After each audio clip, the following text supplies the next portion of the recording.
أشهد أن لا إله إلا الله وحده لا شريك له وأشهد أن محمدا عبده ورسوله أما بعد فأعوذ بالله من الشيطان الرجيم بسم الله الرحمن الرحيم الحمد لله رب العالمين الرحمن الرحيم مالك يوم الدين إياك نعبد وإياك نستعين اهدنا الصراط المستقيم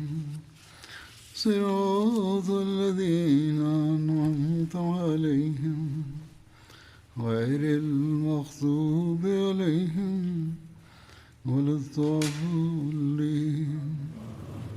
حضرت امیرالمومنین خلیفه پنجم مسیح ایده الله تعالی بنصر العزیز پس از تلاوت تشهد تعوذ و سوره فاتحه فرمودند: همون گونه که در خطبه جمعه گذشته اشاره شد، مخبران پیامبر اکرم صلی الله علیه و آله و سلم بازگشتند و از نزدیک شدن کاروان یا لشکری به ایشان خبر دادند.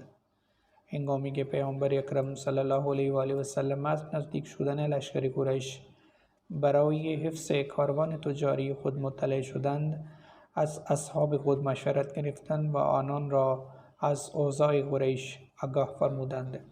بر این اساس حضرت ابوبکر رضی الله عنه برخاستند و نطق بسیار خوبی ایراد فرمودند و در پی آن حضرت عمر رضی الله عنه نیز برخاستند و سخنرانی بسیار عالی ایراد کردند.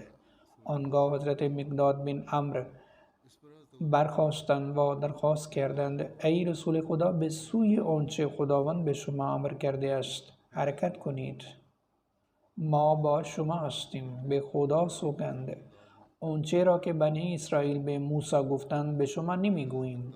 فاذهب انت و ربک فقاتلا انا هاهنا قاعدون، یعنی تو و پروردگارت برو و بجنگ و اینجا می نشینیم. در واقع می گوییم تو و پروردگارت به جنگ برو و ما نیز با تو در جنگ خواهیم پیوست.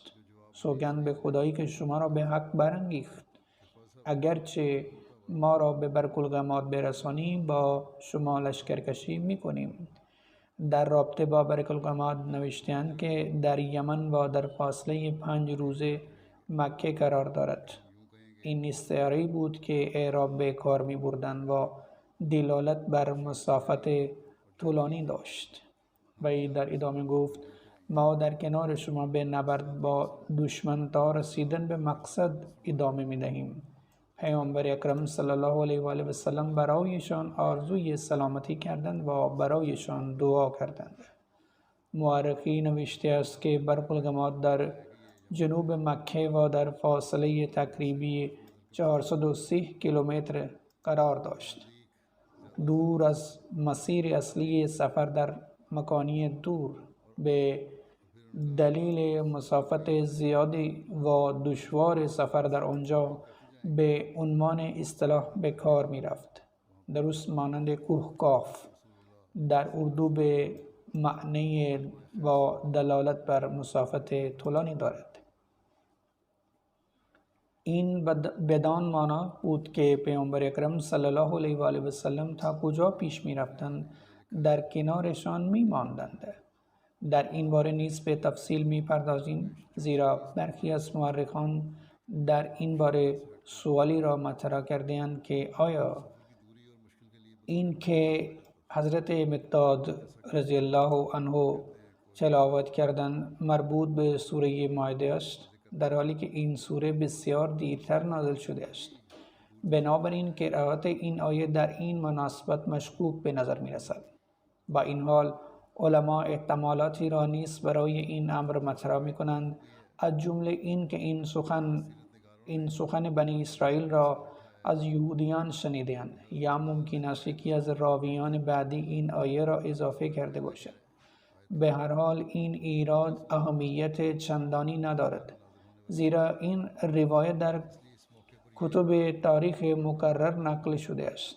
بدین ترتیب در تفسیر بخاری فتح الباری ابن رجب آمده است که تمام سوره مائده به مناسبت حجت الوداع نازل شده است. پیامبر اکرم صلی الله علیه و آله و سلم نادرستند. برخی از آیات آن خیلی زودتر نازل شده است. حضرت مقداد یکی از این آیات را به مناسبت جنگ بدر قرائت کردند. با این وجود شنیدن این مطلب از یهودیان نیست میتواند درست باشد. در ادامه نقل شده است که این 3 نفر یعنی حضرت ابوبکر، حضرت عمر و حضرت مقداد از مهاجرین بودند. به همین دلیل پیامبر اکرم صلی الله علیه و سلم خواستند تا از نظر انصار را جویا شوند. پیامبر اکرم صلی الله علیه و سلم فرمودند ای مردم، مرا نصیحت کنید، و در واقع از انصار پیشنهاد خواستند. شاید دلیل دیگر آن این باشد که در زمان بیعت عقبه گفتند یا رسول الله تا زمانی که شما به شهر ما نمی آیید ما در قبال شما مسئولیت نداریم، اما وقتی به مدینه آمدید ما بیشتر از همه مسئولیت حفاظت شما خواهیم داشت، همونطور که از فرزندان و زنان خود محافظت می کنیم. شما را از همه چیز محافظت خواهیم کرد. از این رو پیامبر اکرم صلی الله علیه و سلم ابراز نگرانی می کردند که انصار فقط در مقابل دشمنی که به مدینه حمله می کند دفاع می کنند و فکر می کنند که مقابله با دشمن در خارج از شهرشان بر آنها واجب نیست. اما هنگامی که پیامبر اکرم صلی الله علیه و آله و سلم این را بیان فرمودند، حضرت سعد بن معاذ رضی الله عنه گفت ای رسول خدا، شاید شما نظر ما می خواهید. پیامبر اکرم صلی الله علیه و آله و سلم پاسخ مثبت دادند. حضرت سعد گفت ما به شما ایمان آوردیم و به راستی شما شهادت دادیم و گواهی دادیم که دینی که آورده اید حق است. علاوه بر این ما به شما قول دادیم و قسم خوردیم که از دستورات شما پیروی خواهیم کرده. ای رسول خدا، هر جا خواستید بروید ما با شما هستیم. سوگند به آن موجودی که شما را به حق فرستاده است. اگر ما را به دریا ببرید و خودتان در این داخل شوید، ما نیز با شما در آن وارد می شویم و حتی یک نفر از ما دریغ نخواهد کرد. اگر فردا ما را به رویارویی با دشمن ببرید، ناراضی نیستیم. ما را در نبرد ثابت قدم هستیم. هنگام رویارویی با دشمن وفاداری می کنیم و امیدواریم خداوند متعال به شما نشان دهد که می توانیم به آن دستاوردهای دست یابیم که چشمان شما را شاد می کند. پس به برکت خداوند متعال ما را با خود ببرید. در صحیح مسلم روایتی وجود دارد که این کلمات را به حضرت سعد بن عباده نسبت داده‌اند، ولی طبق اکثر روایات حضرت سعد بن عباده در جنگ شرکت نکرده است. از این رو مورخان سعی کرده‌اند بین این دو روایت ادغام کنند و احتمال داده‌اند که پیامبر اکرم صلی الله علیه و آله و سلم در 2 مورد مشورت کرده‌اند. اولی در مدینه زمانی که خبر کاروان به ایشان رسید و حضرت سعد بن عباده این سخن را گفت، و بار دوم پیامبر اکرم صلی الله علیه و سلم در زمانی که سفر بودند در مسافرت بودند و مشورت خواستند و حضرت سعد بن معاذ در پاسخ این سخنان این را گفته باشد. به هر حال مفسران مختلف در تفسیر خود چنین نوشته‌اند، ولی در واقع حضرت سعد بن معاذ این را گفته است. پیامبر اکرم صلی الله علیه و آله و سلم با شنیدن این سخن از حضرت سعد خوشحال شدند و فرمودند بروید و به بشارت شاد باشید. خداوند متعال به من وعده پیروزی بر یکی از 2 گروه را داده است. به خدا سوگند در این هنگام من شاهد جاهایی هستم که دشمنان پس از کشته شدن در آنجا سقوط می کنند. اصحاب با شنیدن این سخنان خوشحال شدند، شاد شدند، اما در همان حال با تعجب گفتند: ای رسول خدا، اگر از قبل از لشکر قریش خبر داشتی، چرا تا زمانی که ما در مدینه بودیم احتمال جنگ را برای ما ذکر نکردید تا قبل از حرکت آماده شویم؟ اما علی رغم این خبر و نصیحت و با وجود این بشارت پیامبر اکرم صلی الله علیه وسلم که حاکی از پیروزی مسلمانان بر یکی از این دو گروه بود، تا کنون مسلمانان متوجه نشده بودند که با کدام حزب روبرو خواهند شد. آنها به امکان رویارویی با یکی از این دو گروه پی بردند و طبیعتاً مایل بودند که با ضعیفتر از آن دو روبرو شوند، یعنی می‌خواستند با کاروان مقابله کنند. حضرت مسلم موعود رضی الله عنه در این باره می‌نویسند: هنگامی که در زمان بدر نزدیک بود جنگی در خارج از مدینه رخ دهد، پیامبر اکرم صلی الله علیه وسلم همه اصحاب را جمع کردند و فرمودند: ای مردم، از شما مشورت می‌گیرم، زیرا آگاه شده‌ام که با قافله روبرو نخواهیم جنگید، در عوض با ارتش مکه روبرو خواهیم شد. اصحاب مهاجری که پس از دیگری برخاستند و تسلیم شدند و گفتند: ای رسول خدا صلی الله علیه و آله و سلم، قطعاً برای جنگ بیرون بروید، ما با شما هستیم. اما هر بار که مهاجری نظر خود را بیان می کرد و می نشست، پیامبر اکرم صلی الله علیه و آله و سلم بازم می پرسیدند: ای مردم، من از شما مشورت می خواهم. پیامبر اکرم صلی الله علیه و سلم گمان می کردند که اگرچه مهاجرین پیشنهاد می کنند، اما واقعا این انصار هستند. انصار ساکت بودند، زیرا حمله آوران اهل مکه بودند. انصار فکر می کردند که اگر برای جنگ با مکی‌ها آمادگی خود را اعلام کنند، شاید مهاجران آزرده خاطر شوند. اگر برای کشتن خویشاوندان خود ابراز اشتیاق کنند، ممکن است دوست نداشته باشند. اما پس از مشورت پیغمبر اکرم صلی الله علیه و آله و سلم، یکی از اصحاب انصار برخاست و گفت: ای رسول خدا، ما مشورت دادیم و آمادگی خود را اعلام کردیم. یکی پس از دیگری یک مهاجر می ایستد و آمادگی خود را برای مبارزه اعلام می کند، اما شما همچنان از مردم مشورت می خواهید. از اینجا به نظر می رسد که شما انصار را خطاب می کنید. پیامبر اکرم صلی الله علیه و آله و سلم پاسخ مثبت دادند. صحابی گفت: ای رسول خدا صلی الله علیه و سلم، از ترس این که برادران مهاجر من را ناراحت کنیم سکوت کردیم. اگر ما آمادگی خود را برای جنگ ابراز می کردیم، ممکن است مهاجرین گمان کنند که ما قصد کشتن خانواده ها و خویشاوندان آنها را داریم. در ادامه گفت: ای رسول خدا صلی الله علیه و آله و سلم، شاید منظور شما همان عهدی است که در عقبه بستیم. ما متعهد شدیم که در صورت حمله دشمن به مدینه شما را یاری می کنیم و در مقابل نبردی که در خارج از مدینه رخ می دهد مسئول نخواهیم بود. ای رسول خدا صلی الله علیه و سلم، در آن زمان که آن عهد را بستیم، وضعیت واقعی شما را کاملا درک نکرده بودیم. ای رسول خدا صلی الله علیه و سلم، حق شما بر ما آشکار شده و مقام شما الان بر ما روشن شده است. آن عهد هیچ اهمیتی ندارد.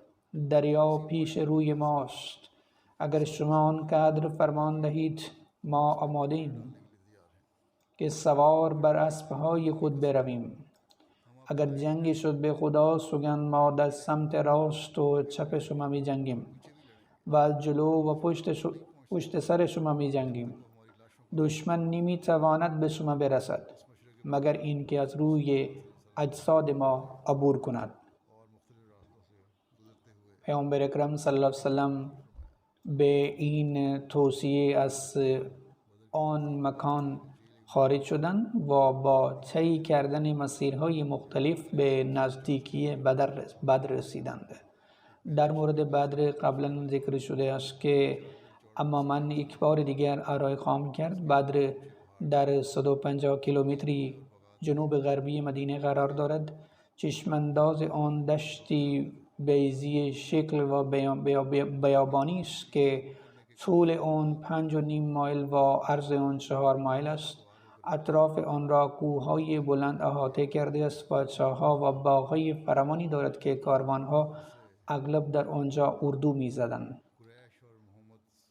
اندکی پس از رسیدن به بدر، پیامبر اکرم صلی الله علیه و سلم و حضرت ابوبکر بر کوه‌ها حرکت کردند تا اینکه با پیرمرد عرب مواجه شدند. آنها بدون اینکه هویت خود را فاش کنند از پیرمرد در مورد قریش با درباره محمد صلی الله علیه و سلم و اصحابشان سوال کردند. پیرمرد پاسخ داد: فقط زمانی به شما میگوییم که به من بگویید از کدام قبیله هستی. پیامبر اکرم صلی الله علیه و سلم فرمودند: پس از آن که آنچه را که ما از شما پرسیدیم به ما گفتی، ما نیز از خودمان برایت بازگو میکنیم. پیرمرد گفت: یک چیز در ازای چیز دیگر. پیامبر اکرم صلی الله علیه و سلم پاسخ مثبت دادند. پیرمرد گفت: دانستم که محمد صلی الله علیه و سلم و یارانش در فلان روز از مدینه رفتند. اگر مخبر من درست باشد پس باید در این زمان در فلان مکان باشند. پیرمرد نام محلی را که پیامبر اکرم صلی الله علیه و سلم آمده بود ذکر کرد. وی ادامه داد، گفت: ما نیز فهمیدیم که قریش در فلان روز رفتن. اگر مخبر من درست باشد پس حتما به فلان جا رسیدند. نام محل استقرار قریش را ذکر کرده. هر دو گفته او درست بود. پس از دادن این اطلاعات پیرمرد پرسید: شما از کدام قبیله هستید؟ پیامبر اکرم صلی الله علیه و آله و سلم فرمودند: ما از آب هستیم. پس از آن پیامبر اکرم صلی الله علیه و سلم از او روی برگرداندند. پیرمرد پرسید: تو اهل آب هستی؟ معنی آن چیست؟ منظورتان آب عراق است؟ پاسخ پیامبر اکرم صلی الله علیه و سلم در اینجا پیش از یک معنا به نظر می‌رسد. مورخان نیز در این باره به تفصیل بحث کرده‌اند. تیم ما که وظیفه استخراج منابع را بر عهده دارد، اظهارات مورخان را نیز در این زمینه استخراج کرده‌اند. خلاصه ای از این را آرای خواهم کرد. مورخان این نکته را مطرح کرده‌اند که پیامبر اکرم صلی الله علیه و سلم پاسخ صحیح را که وعده داده بودند ندادند. برخی دیگر از مورخان این مطلب را رد کرده‌اند و گفته‌اند که پیامبر اکرم صلی الله علیه و سلم پاسخ دروغی به او نداده‌اند. همانا پیامبر اکرم صلی الله علیه و سلم پاسخی مبهم دادند تا دروغ نگویند و اصل و منشأ خود را به ویژه در شرایط خطر و جنگ آشکار نکنند. بیان پیامبر اکرم صلی الله علیه و سلم در مورد آب بودن به این جمله قرآنی اشاره دارد که میگوید: ما هر موجود زنده را از آب آفریدیم. این مطلب را یکی از مورخان به نام ابوبکر جبار جزائری آورده است. مورخین دیگری میگویند که رسم عرب بوده است که به نام منبع آب یا چشمه های آب آن ناحیه اشاره می‌کردند تا محل سکونت خود را مشخص کنند. این را علامه برهان حلبی در این باره بیان کرده است. توضیح احتمالی دیگر میتواند این باشد که منظور پیامبر اکرم صلی الله علیه و آله و سلم همان چشمه آبی است که در بدر در اطراف آن ساکن شده بودند که آن پیر مرد نیز به آن اشاره کرد، اما به گونه اشاره کرد که باعث اشتباه پیرمرد شد. آن را برای جهت عراق در این صورت جهت چشمه آب و عراق یکسان خواهد بود و آن رو اشاره کرده. با این حال خدا بهتر می‌داند. سپس پیامبر اکرم صلی الله علیه و سلم نزد اصحاب بازگشتند. پیامبر اکرم صلی الله علیه و سلم در شام حضرت علی، حضرت زبیر بن عوام و سعد بن وقاص رضی الله عنهم را به همراه تنی چند از اصحاب به سوی چشمه آب بدر اعزام فرمودند. برای جمع‌آوری اطلاعات بیشتر در آنجا با 2 غلام از قریش مواجه شدند که مأمور آب آوردن بودند. اصحاب آنها را گرفتند و شروع به بازپرسی کردند، در حالی که پیامبر اکرم صلی الله علیه و سلم ایستاده بودند و نماز می‌خواندند. هر دوی آنها گفتند که فرستاده شده‌اند تا برای قریش آب بیاورند. صاحب سخنان آنان را نپذیرفتند و گمان بردند که شاید آنها اجیر ابو سفیان هستند، غلام ابو سفیان هستند. بنابراین صحابه با آنها رفتار نسبتاً محکمی داشتند و پس از ادامه برخورد قاطع گفتند که اجیر ابو سفیان هستند و به محض شنیدن این صحابه آنها را آزاد کردند. پیامبر اکرم صلی الله علیه وسلم پس از پایان نماز فرمودند وقتی به شما راست گفتند آنها را زدی و چون به تو دروغ گفتند رهایشان کردید. به خدا سوگند راست گفتند آنها بدون شک بردگان قریش هستند. سپس پیامبر اکرم صلی الله علیه وسلم خطاب به آن دو غلام فرمودند از قریش به من خبر دهید. پاسخ دادند به خدا سوگند اردوگاهشان پشت آن تپه در آن سوی دره است. پیامبر اکرم صلی الله علیه وسلم پرسیدند آنها چند نفرند؟ آنها پاسخ دادند آنها بسیاری اند. وقتی از آنها تعداد دقیق آنها پرسیده شد گفتند که نمیدانند. پیامبر اکرم صلی الله علیه و آله و سلم فرمودند روزی چند شتر برای مصرف ذبح می‌کنند. پاسخ دادند بعضی شترها بعضی روزها 10 شتر و در بعضی روزها 9 شتر ذبح می‌کنند. پیامبر اکرم صلی الله علیه و آله و سلم فرمودند تعداد آنها بین 900 تا 1000 نفر است. پیامبر اکرم صلی الله علیه و سلم این تخمین را بر اساس تعداد شترهایی که مصرف کرده‌اند فرمودند. پیامبر اکرم صلی الله علیه و سلم از آنان پرسیدند که کدام یکی از سران قریش هستند. آنها تعدادی از سران قریش را نام بردند از جمله ابو جهل، عتبه، شیبه، حکیم بن حزام، امیه بن خلف و غیره. پیامبر اکرم صلی الله علیه و سلم رو به مردم کردند و فرمودند ببینید که مکه قهرمانان خود را پیش روی شما انداخته‌اند. ببینید که مکه قهرمانان خود را پیش روی شما انداخته‌اند. حضرت میرزا بشیر احمد نیز در این باره نوشته‌اند که پیامبر اکرم صلی الله علیه و آله و سلم به صحابه فرمودند مکه بزرگترین قهرمانان خود را پیش روی شما انداخته‌اند. این سخنان بسیار هوشمندانه و حکیمانه بوده است که پیامبر اکرم صلی الله علیه و سلم آن را ناگهانی گفتند. به این دلیل که این سخنان به جای این که مسلمانان ضعیفتر از شنیدن نام بسیاری از سران مشهور قریش مایوس شوند، قوه ادراک آنها را به این باور رساند که گویی خداوند این رهبران قریش را به عنوان طعمه برای مسلمانان فرستاده است. پس از آن پیامبر اکرم صلی الله علیه و آله و سلم به لشکر خود دستور دادند که پیشروی کنند تا قبل از آمدن مشرکان به چاه بدر برسند و مشرکان برتری پیدا نکنند. از این رو پیامبر اکرم صلی الله علیه و سلم در زمان عشا به نزدیکترین چاه به بدر رسیدند. به همین مناسبت حضرت حباب بن منذر پیشنهادی ارائه کرد. هنگامی که پیامبر اکرم صلی الله علیه و سلم به نزدیکترین چاه بدر رسیدند حباب بن منذر گفت ای رسول خدا آیا شما به فرمان الهی اینجا اردو زده اید و ما نباید از این مکان حرکت کنیم یا این صرفاً نظر شما و یک استراتژی جنگی است؟ پیامبر اکرم صلی الله علیه و سلم فرمودند این از روی حدس و گمان است و صرفاً یک استراتژی جنگی است. حباب بن منذر با شنیدن این سخن گفت این مکان ایدئال نیست. بهتر است پیشروی کنید و چشمه نزدیک به قریش را در اختیار بگیرید. علاوه بر این تمام چاه‌های دیگر را مهر و موم کنید و یک مخزن برای ما آماده کنید. در نتیجه وقتی با دشمن می جنگیم آب خواهیم داشت و دشمن آب نخواهد داشت. پیامبر اکرم صلی الله علیه و سلم فرمودند راست میگویی. و لشکریان را به نزدیکی ترین چاه قریش بردند و اردو زدند. به دستور او چاه‌های باقی مانده را مهر و موم کردند و در جایی که مسلمانان اردو زدند آب انباری ساخته شد. این منبع از سیرت ابن هشام است. با انتخاب مکان برای برپای اردو مرحله بعدی آماده سازی مکانی برای استراحت پیامبر اکرم صلی الله علیه و آله و سلم بود.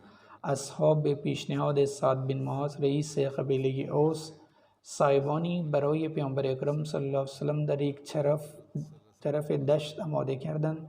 حضرت سعد بن معاذ رضی الله عنه می فرمایند ای رسول خدا، آیا شما سایبانی آماده نکنیم؟ آیا برای شما سایبانی آماده نکنیم که در آن استراحت کنید؟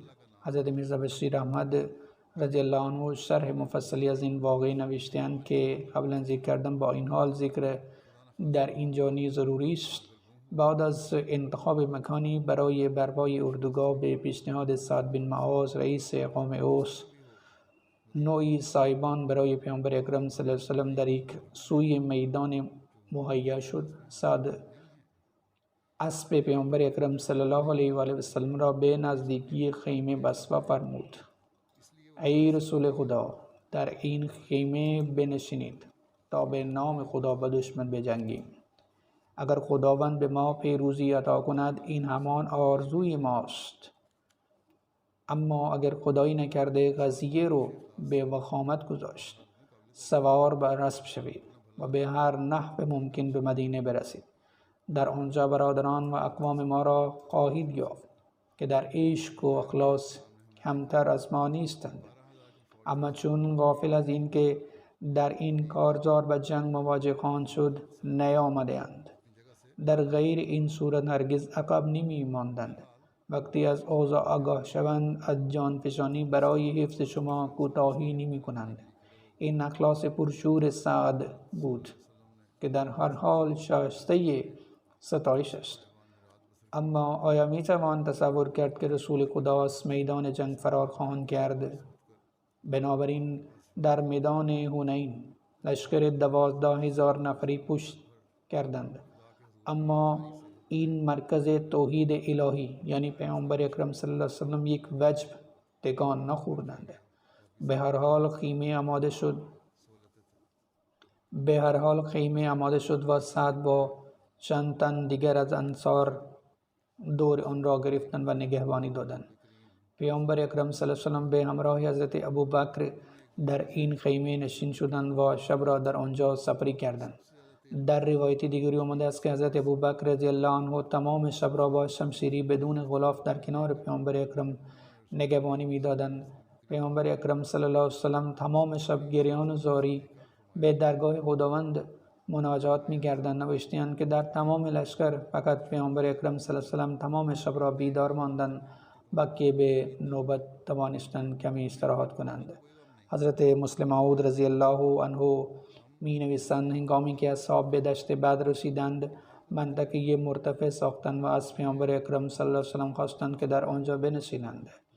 سپس با یکدیگر گفتگو کردند تا بدانند چه کسی سریعترین شتر را دارد.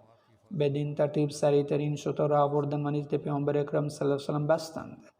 وقتی پیامبر اکرم صلی الله علیه و سلم این را دیدند و پرسیدند این همه چیست؟ گفتند یا رسول الله، تعداد ما کم است و تعداد دشمن از ما بیشتر است. می ترسیم همه ما اینجا شهید شویم.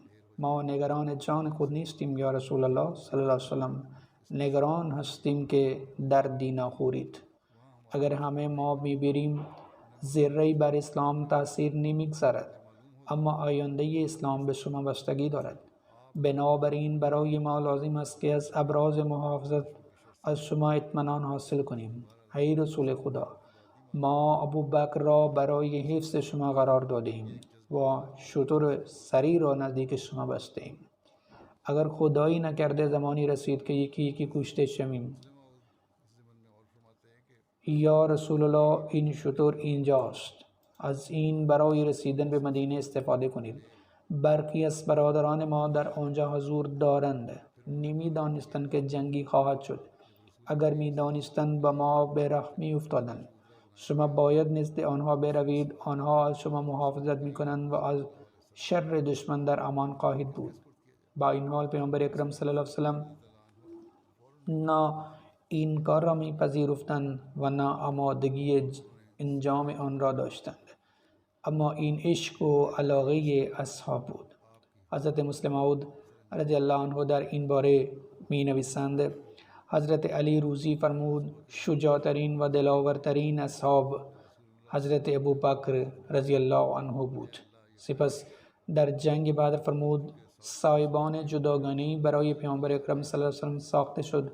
این سوال پیش آمد که چه کسی نگهبانی از پیامبر اکرم صلی الله علیه و سلم تعیین می شود؟ در این هنگام حضرت ابوبکر رضی الله عنه با شمشیر بدون غلاف برخاست. در این دوران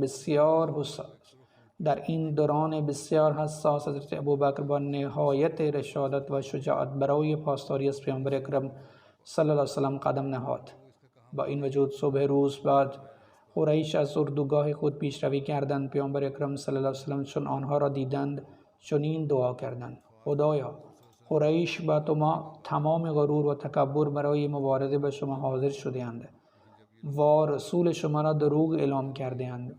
به وعده‌ای که به من داده‌ای وفا کن و امروز آنها را نابود کن. پیامبر اکرم صلی الله علیه و سلم در میان مشرکان دیدند که عتبه بن ربیع بر شتری سرخ سوار شده است. پیامبر اکرم صلی الله علیه و سلم فرمودند اگر از یکی از آنها ازش خیری انتظار می رود سوار بر شتر سرخ است. اگر گفته او را بپذیرند به راه راست هدایت می شوند. واقعی است که کافران از آب انباری که مسلمانان ساخته بودند می نوشیدند. با وجود این که مسلمانان بر آب تسلط داشتند، اما هنگامی که قریش بر دشت بدر فرود آمدند کافران از آب انبار مسلمانان شروع به نوشیدن کردند. از کافران حکیم بن حزام نیز بود. پیامبر اکرم صلی الله علیه و سلم به آنان اجازه دادند که از آن آب بنوشند. در آن روز هر کسی که از آب نوشید کشته شد جز حکیم بن حزام که بعداً اسلام پذیرفت و هرگاه سوگند یاد می کرد می گفت سوگند به کسی که مرا در روز بدر نجات داد. در مورد سفرهای برای نبرد آمده است که پیامبر اکرم صلی الله علیه و سلم اصحاب را صبح قبل از آمدن قریش در صفوف قرار دادند. پیامبر اکرم صلی الله علیه و سلم با یک تیر ردیف ها را مرتب می کردند و با آن اشاره می کردند که به جلو حرکت کنید یا به عقب برگردید تا درست شدند.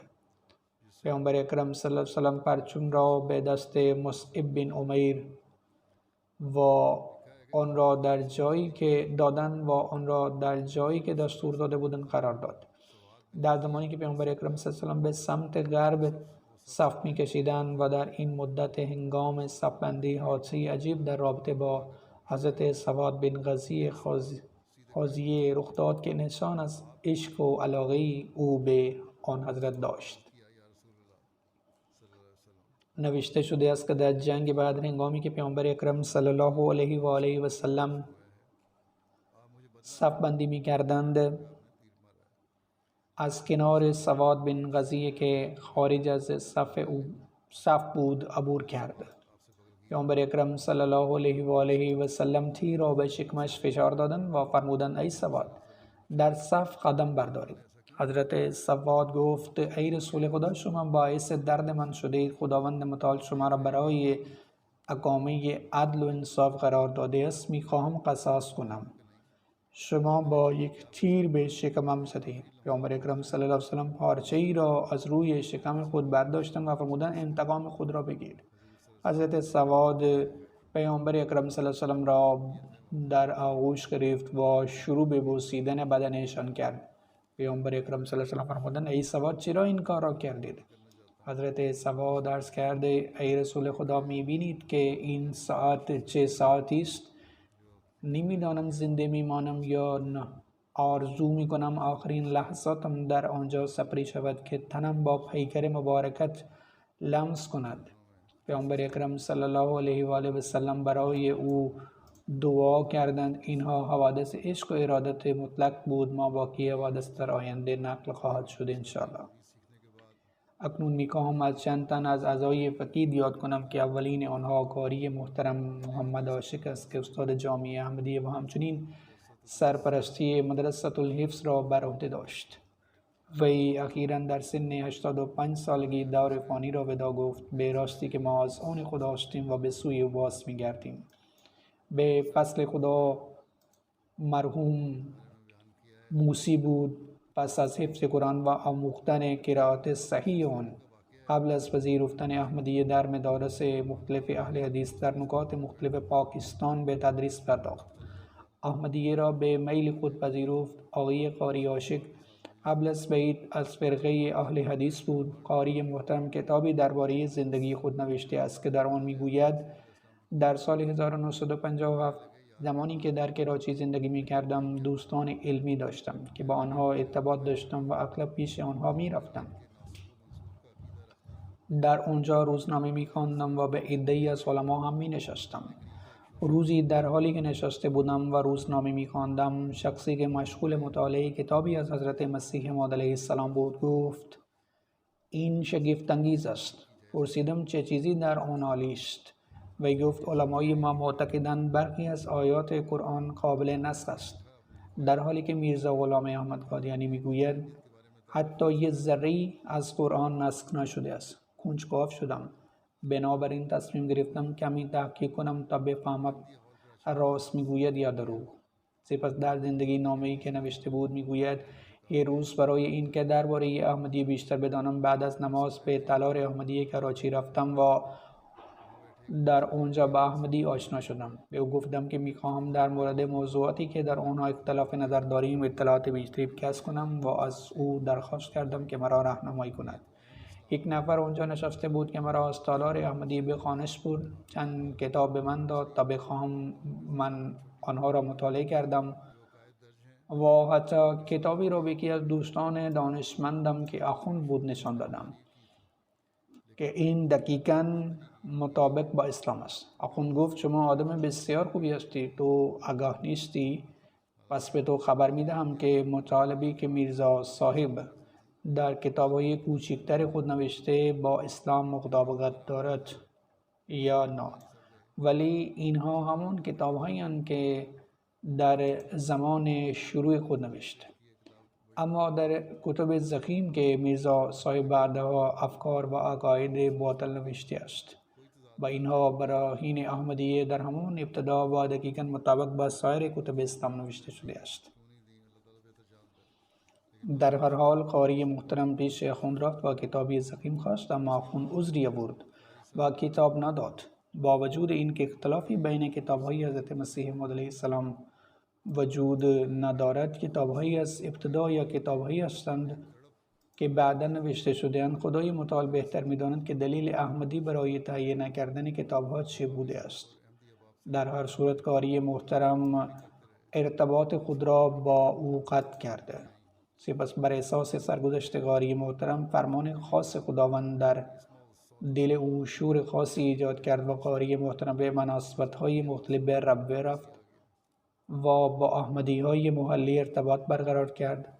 او نیز به نماز ادامه داد و دعا ادامه داد و در همین حالت دعا بود که در خوابهای زیادی دید. یکی از این آرزوها بود و در خواب این صدا شنید اسمع صوت السما جاء المسیح جاء المسیح، ندای آسمان‌ها را بشنوید مسیح آمده است، مسیح آمده است.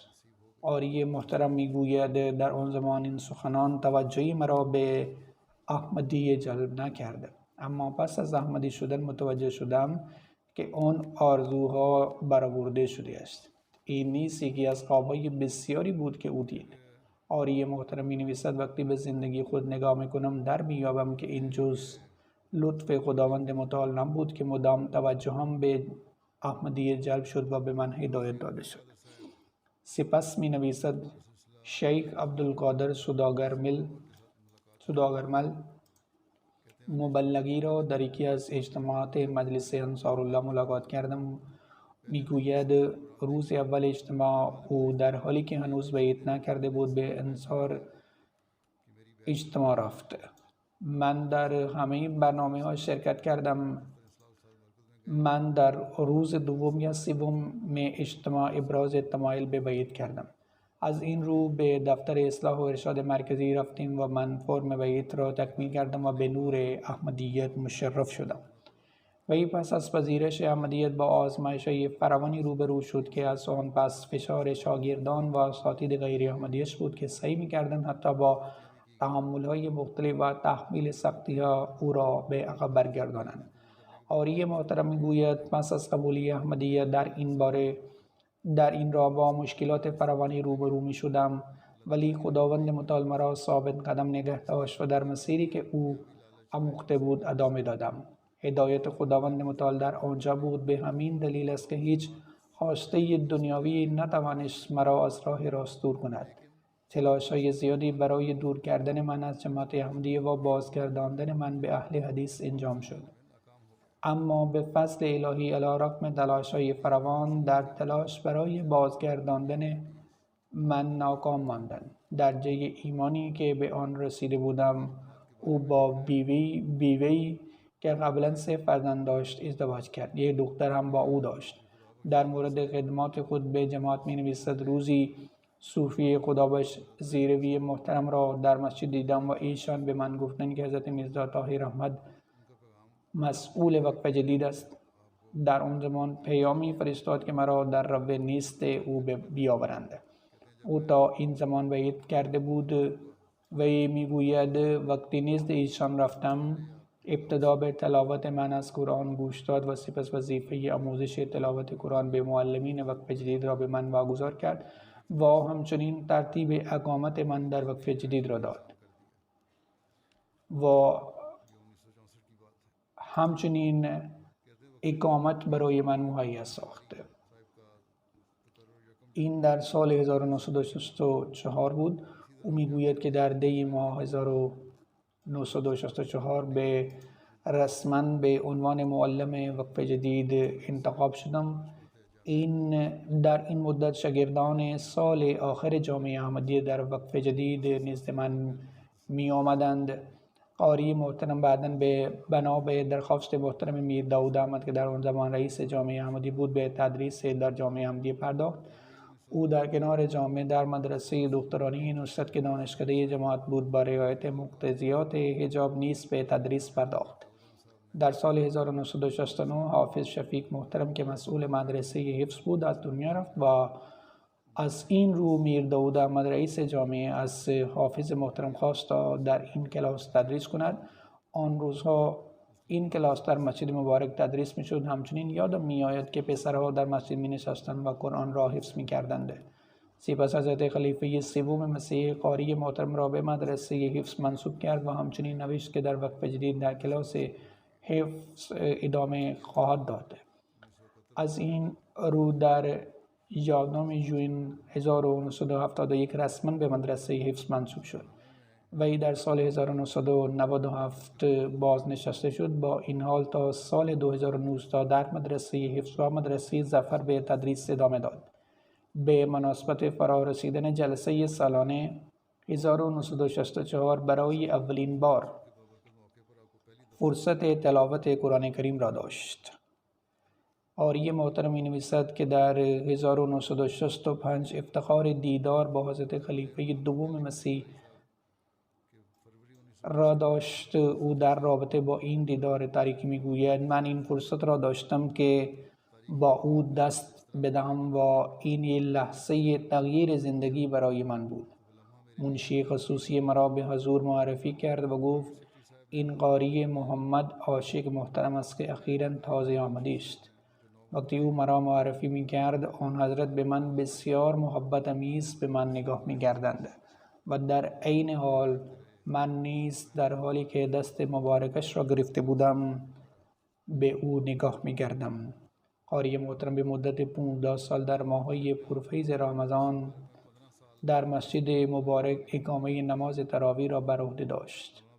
بزرگوار مولانا عبدالمالک خان ناظر اصلاح و ارشاد مرکزی روزی به او گفتند که علت این که همیشه مسئولیت نماز تهجد و نماز تراویح به او واگذار می شود این است که حضرت خلیفه سوم مسیح تلاوت قرآن شما را دوست دارند.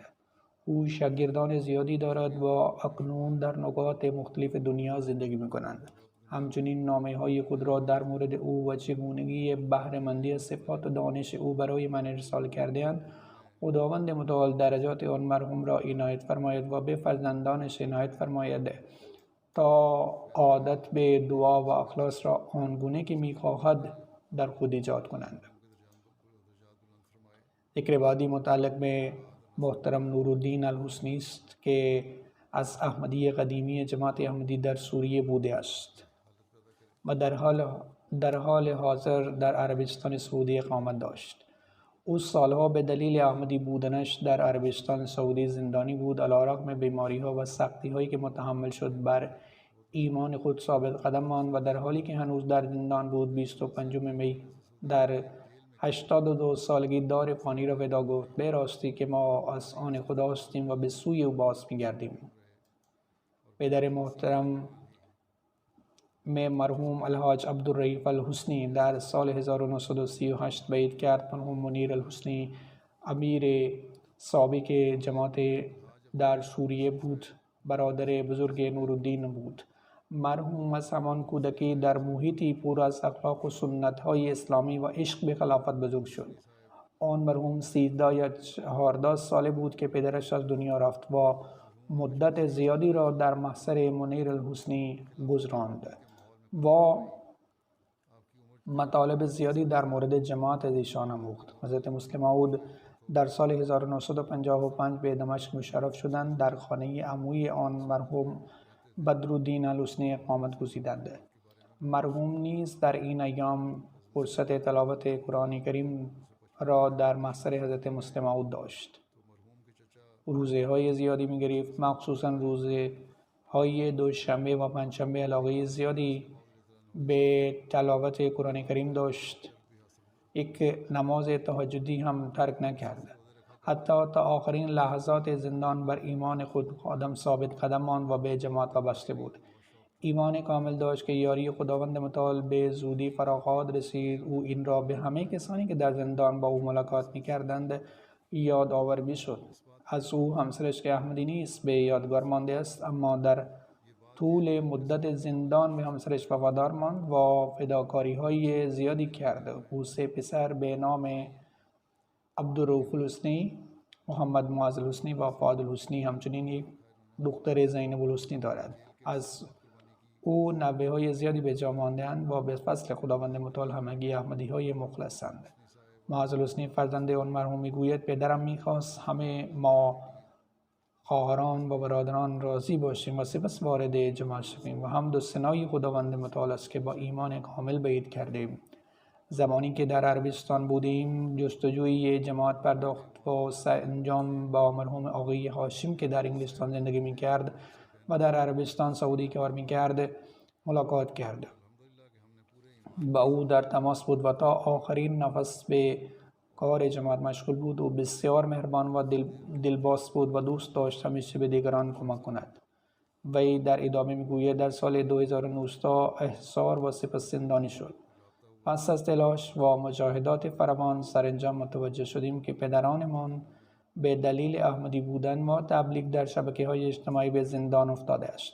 ما 2 سال تمام تلاش خود را برای آزادی او از زندان انجام دادیم و از بسیاری از وکلا کمک گرفتیم. حکم آزادی او را هم صادر کردند و او هم از زندان بیرون آمد. اما چند ساعت بعد پلیس با او تماس گرفت و گفت به کلانتری بیایید و یک بار دیگر او را دستگیر کردند. این بار سختی‌های بزرگتر از قبل را به او تحمیل کردند.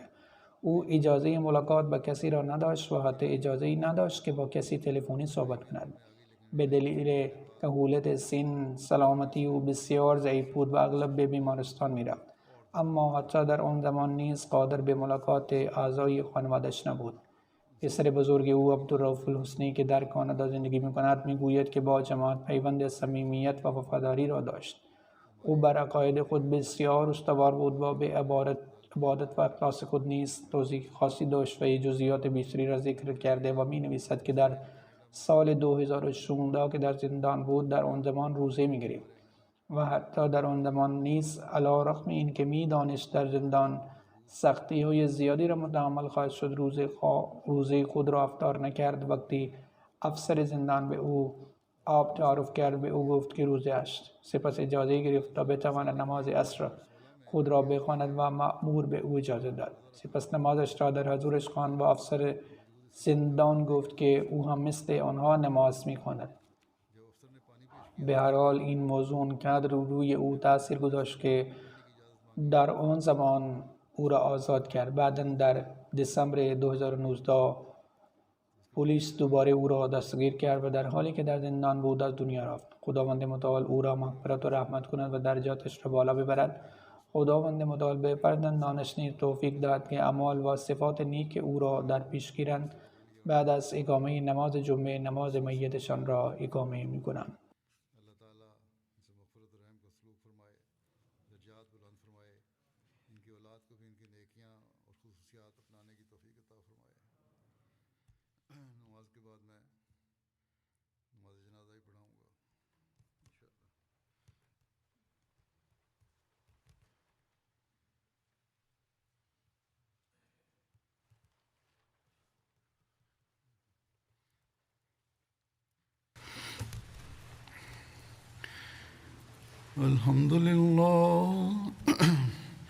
الحمد لله نحمده ونستعينه ونستغفره ونؤمن به ونتوكل عليه ونعوذ بالله من شرور أنفسنا ومن سيئات أعمالنا من يهده الله فلا مضل له ومن يضلله فلا هادي له ونشهد أن لا إله إلا الله ونشهد أن محمدا عبده ورسوله عباد الله رحمكم الله إن الله يأمر بالعدل والإحسان وإيتاء ذي القربى